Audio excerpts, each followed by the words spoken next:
मेरे दोस्त, कई बार ऐसा होता है जब हम किसी निर्णय को लेने से डरते हैं। उदाहरण स्वरूप, जैसे मैं अभी टीजीटी परीक्षा की तैयारी कर रहा हूँ, लेकिन मैं नियमित रूप से प्रतिदिन नहीं पढ़ पाता हूँ। कई बार ऐसा लगता है कि मानो मैं परीक्षा निकाल भी पाऊँगा या नहीं, और यही सोचकर मैं उतना समय अपनी पढ़ाई पर नहीं दे पाता हूँ। लेकिन मैं फिर ये सोचता हूँ कि आज जो मेरे पास समय है, मौका है पढ़ने का, कुछ बड़ा करने का, यह अनमोल समय वापस नहीं आएगा। मेरे दोस्त, आरामदायक परिस्थिति में आप अपने सपने पूरे नहीं कर सकते।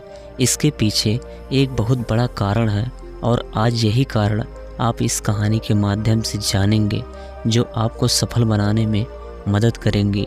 तो कहानी को शुरू करने से पहले आप लोगों से एक गुजारिश है कि अगर आप लोगों ने हेडफोन नहीं लगाया है तो लगा लीजिए। चलिए कहानी को शुरू करते हैं। एक बच्चा अपने पिताजी से पूछता है कि पापा, आखिर महान शब्द का मतलब क्या होता है? मैंने बहुत जगह पढ़ा कि वो व्यक्ति महान था, उसने ए किया, उसने ओ किया। आप मुझे समझाओ कि महान लोग कौन होते हैं और वे महान कैसे बनते हैं। पिता ने कहा, ठीक है। पिता ने बेटे को महान शब्द का अर्थ समझाने की एक तरकीब सोची। उन्होंने बेटे से कहा, चलो हम 2 पौधे लेकर आते हैं, जिसमें से एक को घर के अंदर लगा देते हैं और दूसरे को घर के बाहर। पौधे लगाने के बाद पिता कहते हैं, बेटा तुम्हें क्या लगता है, इन दोनों पौधे में से कौन सा पौधा बड़ा होगा और सुरक्षित रहेगा?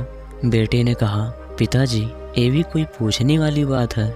जो पौधा हमारे घर के अंदर है वो सुरक्षित है, वो बड़ा होगा, जबकि बाहर वाला पौधा बिल्कुल सुरक्षित नहीं है। उसे बहुत सारे मौसम झेलने होंगे, उसे कोई जानवर भी खा सकता है। पिताजी शांत रहे और उन्होंने कहा, बेटा इसका जवाब मैं वक्त आने पर दूंगा। बेटा पढ़ाई करने 4 सालों के लिए बाहर चला जाता है, और जब वापस आता है तो घर के अंदर के पौधे को देखकर कहता है, पापा मैंने कहा था ना, इस पौधे को कुछ नहीं होगा, ये सुरक्षित रहेगा।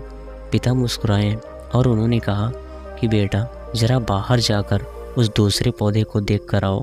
बेटा जब बाहर जाकर देखता है तो एक बहुत बड़ा पेड़ वहाँ पर होता है। बेटे को यकीन नहीं हो रहा होता कि आखिर वो इतना बड़ा पेड़ कैसे हो गया, जबकि घर के अंदर का पौधा तो इससे 100 गुना छोटा है। पिता बेटे को समझाते हैं, बेटा ये पौधा इतना बड़ा इसलिए बन पाया क्योंकि इसने हर मौसम का सामना किया, हजारों मुश्किलों से लड़ा, लेकिन अंदर का पौधा सुरक्षित होने की वजह से ना ही उसने कोई मौसम का सामना किया, ना ही उसे ठीक तरह से धूप मिली, और इस कारण वो बड़ा नहीं बन पाया। बेटा याद रखना, इस पेड़ की तरह दुनिया में वही व्यक्ति महान बन सकता है जिसने हजारों मुश्किलों सामना किया हो, और जो अंदर के पेड़ की तरह जीवन भर सुरक्षित रहने की सोचेगा तो वो कभी महान नहीं बन पाएगा। मेरे दोस्त, इस वीडियो की यही सीख है कि आप कोई काम में फेल हो जाते हैं तो दुखी हो जाते हैं। आप ये नहीं सोचते हैं कि आखिर उस काम में चूक कहाँ हुई, ताकि आप उस चूक को सुधार सको। अगर आप बीच में ही हार मान लोगे तो अंदर के पेड़ की तरह आप भी अपने जीवन में बड़े नहीं बन पाओगे। महान लोग महान बनने से पहले बहुत बार फेल हुए हैं, उसके बाद ही वे महान बन पाए हैं। अगर आप फेल होने के बाद भी अपने काम के लिए अड़े हुए रहते हैं तो समझ जाओ, आपको महान बनने से कोई नहीं रोक सकता।